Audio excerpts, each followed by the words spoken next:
there's no separation between brand and product when it comes to what we want to like put emphasis on. Um, that I think is what leads to like these design-led companies that create brands that people fall in love with just as much as the product, in some cases more than the product.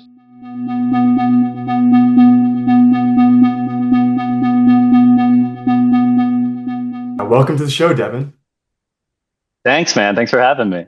Of course, for those who don't know, Devin Wistendahl is an Italian-American, New York-based graphic designer and art director, currently working as a brand designer on the in-house team at Mailchimp. At times, Devin's work is illustrative, while at other times it's typographic. And in my favorite cases, it's a mix of both. It's this versatility that I think makes him an interesting designer, and I'm excited to have him on the program. So thanks for being here, Devin. And I'll start with a question that's in the spirit of how we met. So we met about a year ago when we were both doing Ellen Lupton's Type at Cooper typography weekend workshop. And my question for you is that if you were to write your own Thinking with Type book, what would be some of the contents inside of it? What do you think is necessary for a graphic designer to have in their toolkits nowadays? Yeah, it's a really interesting question. I kind of feel like in school, like my design program went through like type and typography specifically, like very quickly. So I almost feel like I left that playing a little bit of catch up. And so I've been thinking about that a lot recently, focusing more on typography and like what I feel like I need to do myself to really hone those skills and keep that going. I think what I've been doing now and what I think that would be helpful for other designers who are kind of going through a similar process is like really studying the greats, which sounds maybe almost a little obvious, but going through and like really trying to dissect those, whether it's literally like applying a grid back to it and like making an exercise out of it, or just like asking yourself, what is successful about this? Why am I drawn to it? And so it's a little bit different from your question. I'm not quite sure how that'll translate into a book. You know what I mean? But like, that's what I've been asking myself a lot about because, of course, we all learn like the basics, the difference between kerning and leading and tracking and all, like everything like that. But when it comes to actual application, um, yeah, I think that kind of like exercise in dissecting what exists and understanding why something is successful is really, really important because I'm like a very firm believer in this idea of like, you can only really break the rules successfully if you understand the rules to begin with. I certainly have tried to jump the gun and be like, I don't want to like, I want to be one of the designers that doesn't use the grid. I want to be sick and do like crazy stuff. But when you have like no reference point for why you're doing that, I think you can see that in the work. Like it feels very arbitrary. You know what I mean? Yeah, I love that. I think that makes perfect sense. It's like there's that urge to want to immediately go to like, I want to be David Carson. I want to put everything in Totally. a collage and I want to make it look Yeah. interesting. But then, Grids don't matter. Alignment doesn't matter. Nothing matters. But it's like, well, hold up. yeah, and you can see the level of control in the work. Yeah, and it's like that thing where it's like if you know why certain things generally work, quote unquote, then when you're applying that thinking to a project, you kind of have the wherewithal to be like, oh, this is an exception. I'm not going to do this because like you just you have the rationale, right? Whereas otherwise, I mean maybe not in all cases, but it really feels like it can be super arbitrary. And even people who don't necessarily have a formal design training, I think you can see the ones who at least like have like a wealth of knowledge of other designers and artists that they're like taking from or have learned from, you know? Mhm. For sure. And I guess a question that builds off of that initial topic is so there's technical skills that are definitely necessary to sort of develop and become a strong graphic designer. But on top of those technical skills, I'm curious to be a successful designer at a place like Mailchimp. What are some of the things like collaboratively or interpersonally that you think would support someone being a valuable team member? Totally. I think right now what's like feels most relevant at Mailchimp specifically is like being able to articulate why design decisions matter to folks that aren't necessarily don't come from a creative background or just are in a completely separate kind of role, right? So um, Mailchimp is very much a like design led company. We got bought out by Intuit a couple of years ago.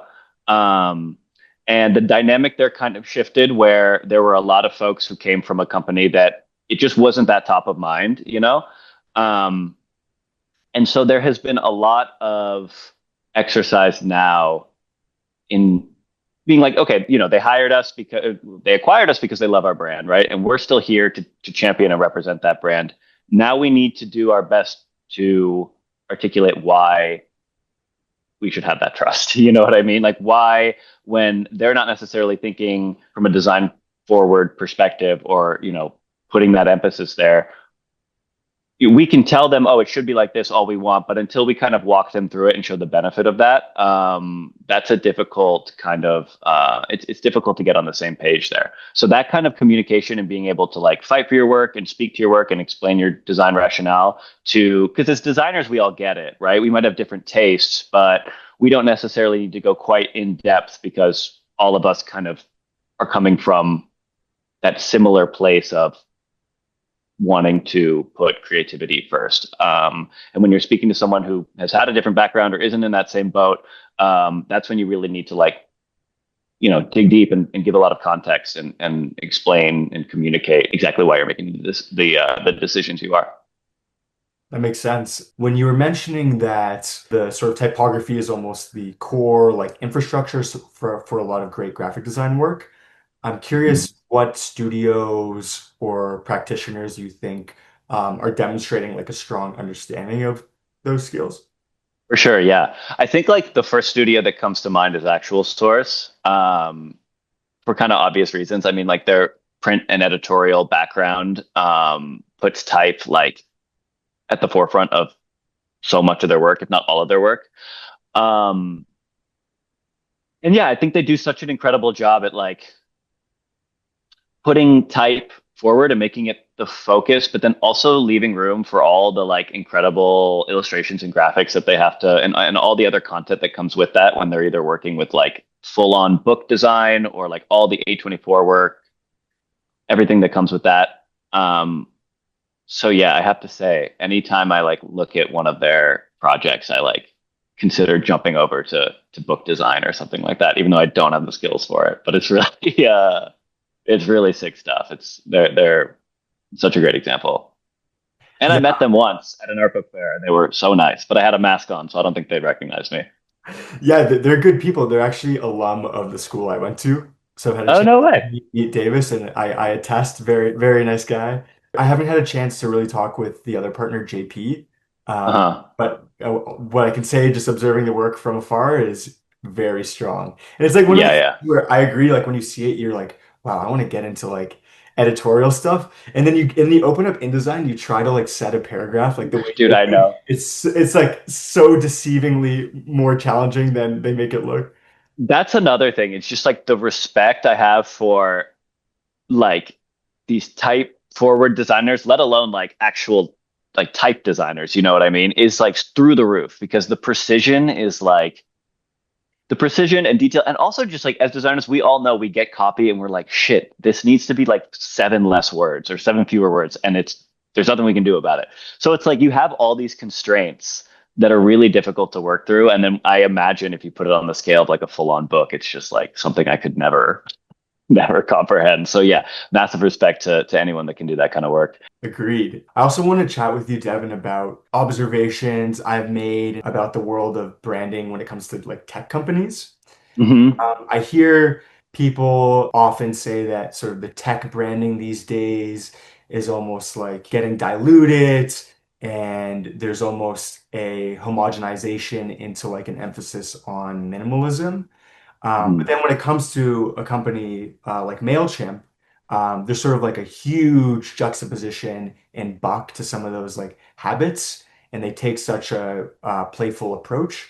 And I'm curious, like from maybe like a heritage perspective or just yeah, company perspective, like what's the incentive that's inspiring such a playful approach that's so out of the ordinary and unique to Mailchimp. Totally. Yeah. Yeah, I mean, I always kind of view like companies as either design led or non-design led. And what I mean by that is like, a company like Apple, for instance, it's like none of their decisions in terms of how they present themselves or their product are being made without like design at the forefront. You know what I mean? And I think Mailchimp is similar in that regard. In like when it first started, one of the co-founders was a designer, so it just had that like spirit from the beginning. And I think when like leadership is there making decisions that are like so like tethered to design, that just like as the company grows, um just kind of like disseminates throughout the entire organization, you know what I mean? And so I think that is like so strong, where it's to kind of have that in your ethos from the beginning, where it's like there's no separation between brand and product when it comes to what we want to like put emphasis on.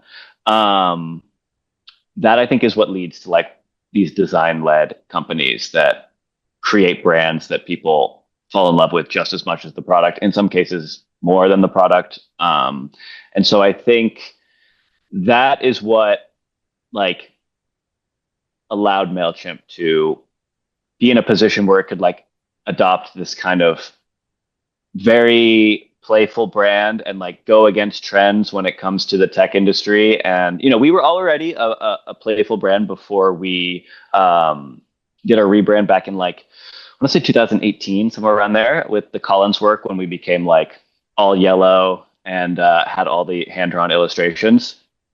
Um, and so that spirit was already there. And then I think, again, to have that culture of really appreciating design, that puts you in a situation where you can like work with an agency like Collins and like understand why something like that initial rebrand is like so strong. And then you can take it and grow it and feel confident going against the grain when everyone else, I won't say everyone else, but when there's such a heavy like emphasis on trends to go towards minimalism and be either like blue or white or gray, or how it is. Yeah, I love that. As a follow-up to that too, I'm curious, with MailChimp being described often as playful, I'm curious how you interpret that and what playful means in your mind. Totally. Yeah, it's a really interesting time actually at Mailchimp to be asked that question, because like there is kind of this effort to, I think, not lose that spirit, but also make sure that we're communicating like the like power and utility of our product. You know what I mean?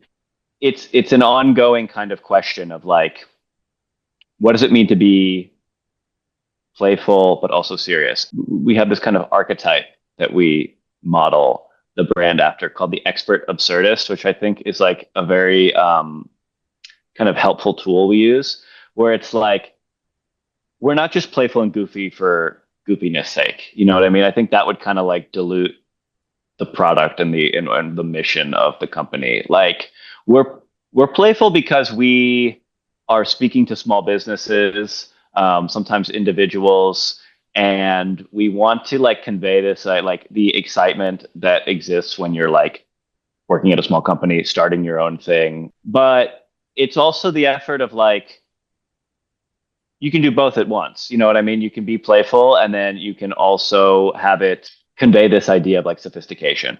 And that like scale is always kind of changing, you know what I mean? And we're in the midst now of being like, what does sophisticated mean when it's so closely tied to a brand that's playful? You know what I mean? And I don't have an answer for you, but that is kind of like the challenges of being in-house and like growing a brand. You know what I mean? Is like it's never staying the same. So we're always having to reevaluate how exactly we're presenting ourselves, even though it's all within the same brand. Love that idea that you want to make it exciting for the people who are excited about their own businesses and their sort of their own initiatives that they're starting. And I'm curious, as somebody who's worked on the Mailchimp team for just about 6 years, 6 years is crazy to hear it out loud, but yeah, over half a um, decade. there you go. And yeah, I guess I want to ask, how do you find creativity within the constraints of the existing system, sort of over a long period of time like that? Totally. Yeah, I mean, I think first and foremost, like I view everything on like a project by project basis. So like I'm just trying to like whatever brief is put in front of me, I'm trying to just make it like the best kind of at the risk of sounding cheesy, like creative expression I can, you know? And of course it's got to be all within the constraints of being on brand, but there's like flexibility in that project by project. So I'm lucky to work in a company where we do like a range of different projects that go from very core, which is, nothing but yellow and maybe the illustration system everyone people know us for and things of that nature to, I mean, we just launched a podcast that looks like nothing like Mailchimp. You wouldn't even know it was Mailchimp if it wasn't like if it didn't have the little original podcast tag. But because it's our property, we get to like design stuff like that. So in that sense, the nature of how the job is set up, it's like there are these opportunities to break free of like a really core system and just take everything on a case by case basis. But then when it comes to like kind of I think maybe more the heart of your question of like designing things for just one brand. I mentioned earlier, like the brand's always growing. So you're aligning all these decisions to like huge business decisions and different kind of angles that the company is trying to move toward. And that always involves like this, what can be like a really difficult question of like, how do we do this new thing but stay on brand? Like, how do we speak authentically and truthfully? But we don't start to look or sound like somebody else. And I feel like that is the real challenge with in-house work. And so that looks differently on a case by case basis. But I think what we're really trying to achieve is like still taking risks despite being an in-house team, looking for the opportunities where we can say, we can go like, we don't have to be core here. We can like push this in a new direction or even checking ourselves. I was recently on a project where we were making a like a product announcement video, essentially announcement video. And I was kind of designing how we represent our products in a pretty rigid way based on how we've done it in the past. And our CD was like essentially like you're boxing yourself in for stuff that only our team is going to recognize. But when you start to think of what other people would notice, like they're not going to think, oh, they're going off brand here. They're just going to be excited about like seeing something in a really well designed way, an exciting way. So it's also kind of checking yourself and being like, when am I being too rigid? When is there actually room to explore and push this in a way that is still totally authentic to us, but gives us the room to keep pushing and keep exploring and growing the brand too. I think that's another thing. It's like as you keep pushing, you're not deviating from the brand. You're like making it bigger and you're making it more expressive. You're giving it like more of you're just adding to the identity that started from just a foundational package, from an agency rebrand and grows into like a lasting kind of entity. And I think very often we find ourselves in situations where we design something for first round and then we all kind of look around and go, this doesn't really feel like us. But like the exercise in not, limiting our decision making because we're like afraid of that feedback allows us to push and then find, maybe we just scale back a little bit and then, oh, problem solved. Okay, Devin, I also want to ask you about inspiration. I know you like to explore other ways of creating and specifically furniture design. And as a fun fact, the show's visual identity is inspired by the Werner Panton Living Tower.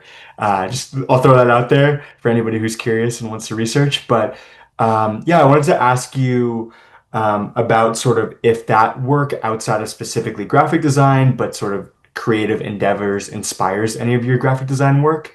And maybe we can lead that into talking about inspiration in general for graphic design, and if you think that designers should be looking outside of the field and sort of not looking at the Pinterests and the arenas too much. So I'm curious about that kind of thing. But yeah, over the past year, pretty much like a year, almost exactly. I think I started in July. I've been going to a wood shop here in Brooklyn and making furniture. And I guess like to go way back, I kind of feel like, I went to a design program that was in my college's School of Fine Arts.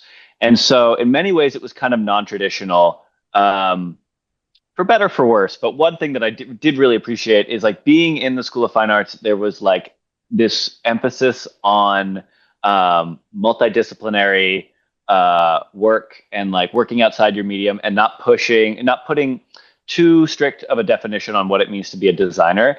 And like that's kind of what I was looking for, partly out of indecision, but mostly out of like just always having the love to make things. I kind of saw this trend where like you could kind of make whatever and call yourself a designer. And I was like, oh, I want that. Like, I don't want to just be like, I do branding, I do typography. I kind of want to make whatever. And through studying design, it only like reinforced that for me, where it's like, oh, you can just apply design thinking to so many different things. And even if it's not like capital G graphic design, I think it's like still all in the spirit of like, designing things and making art. And so to get back to your question, I've been doing that with I've been making furniture, and furniture in particular, and like kind of physical structures and architecture has been something I've always been interested in. I almost studied architecture, but then quickly jumped ship last minute. Um, and it has been like such a nice complement to my graphic design work, for a bunch of different reasons. I think like first and foremost, like graphic design does not come easy to me. Like it is kind of a grueling process, I have to be honest. I have like respect for it and I love it, but it's like thinking through those concepts and just like trying to get something that is like that works with the brief and is clever and unique and all these things is it's a grind, dude. And so it's really nice to have this outlet where it's like most of the time I'm making stuff that already exists that I think looks cool, but it's like just for me. There isn't all this kind of there isn't so much pressure um to fulfill any kind of like brief or do anything beyond just like what I want to do. And so it's like this lovely form of like active creativity that is still kind of relaxing, if that makes sense. It's like refilling my creative tank, so to speak, but I'm not like stressing about it too much. And so in that sense, it's been a really nice way to spend my time outside of my job. I definitely think working multidisciplinarily is uh, a very good thing for any kind of creative. Um, I just really believe in this idea that like the the the distinction between disciplines in the creative field is like not quite as rigid as some people think. I think there are people who really want to specialize, and that's great, and it's why we have like incredible craftspeople. But I also love the idea of like being able to mix and merge all these different art forms and one influencing the other. And so I don't know if there's like one project that I can be like, oh, this is taken from the furniture I just designed. But I think certainly the exercise in just like looking at different things and finding different inspirations from different sources uh, for different like applications just helps me be like a more well-rounded creative. And then, to get to your last point about like where can folks find inspiration, I'm trying to do that myself transparently when it comes to my design practice because I definitely have been in the arena trenches, dude, and I'm trying to get myself out. I wish I was one of those designers that was like, I'm in the library, I'm in the Cooper Union archives, I'm looking at old like medieval That's things amazing. and books. Not me, dude. I'm in arena just being like, oh, this poster's cool, that poster's sick, this poster's sick. So I'm right there with any designer that's like trying to break out of that. And what a great resource, right? But I do think there is something special about like finding influence from something that is totally, um, kind of removed from the obvious sources. I feel like I wish I had a better answer, like where those are in my own day to day kind of practice. But most of the time, I feel like it is random ideas that pop into my head when I'm like daydreaming or wandering the streets. I feel like the kind of frustrating reality is like the best ideas come completely unplanned and like without any effort, and it's hard to it's hard to like guide that into coming when I need it for a deadline. You know what I mean? No, I Um, feel like you should almost like be open to the idea of letting life kind of influence you, and whether that comes from furniture or like some weird thing you see on the street when you're taking a walk. I feel like just making yourself open to that is how I find it most effective for me. And the way I like to always conclude the show, Devin, is this in the spirit of why the show started, which was to recognize designers who are making positive contributions to the industry. I always like to ask the guest if they would like to shout anybody out, and maybe somebody who they would want to see featured, or somebody you think deserves some recognition. totally, yeah, I love that. Is it cool if I shout out a non-designer? Does that fit? Go for it. Yeah. So I think my buddy Philip Stan would be a great interview. He I met him going to this co-working space, Index, which another shout out. Anyone from Index would also be great. But it's a co-working space kind of geared towards creatives here in the city. And I met Philip through that. And when I met him, he was a like software and web developer. Um, and then he went back to Romania where he's from for the summer. And when I saw him again when he came back to New York, he was like, I discovered sewing. I love it. I'm no longer a developer. I'm just trying to sew. And since then, he's like he's gotten a foot into the industry. He's been like sewing on his own time, but then he's also working with like these really interesting fashion designers here in the city. And it's just been like I got coffee with the other day. It's just like such an incredible story. So not technically a graphic designer, but still very much within the kind of creative field. And so, yeah, definitely would hit my man Philip up for sure. Cool. Yeah, that sounds like Yeah, a very interesting story. Well, Philip, if you're watching, I'd love to unpack that story with you on the record. Philip, hit him up, Those are all the questions I had for you, Devin. So I just want to say thank you so much for joining me today, sharing some of your thoughts and giving me some time. It was really a pleasure. dude. I appreciate it. It's been such a blast. Thanks, man. Hey, just circling back to say thank you for sticking to the end. This was a great time filming with Devin. We had a lot of fun. And yeah, he's such a great dude with good energy, and I hope you felt that through the episode. I'm actually preparing for another one right now, just going over the script. So stay tuned for that. And the best way to stay in the loop is to subscribe. So if you like what you're seeing with the first couple episodes, engage with it, subscribe and like. And I'm looking forward to seeing you in upcoming episodes. See ya.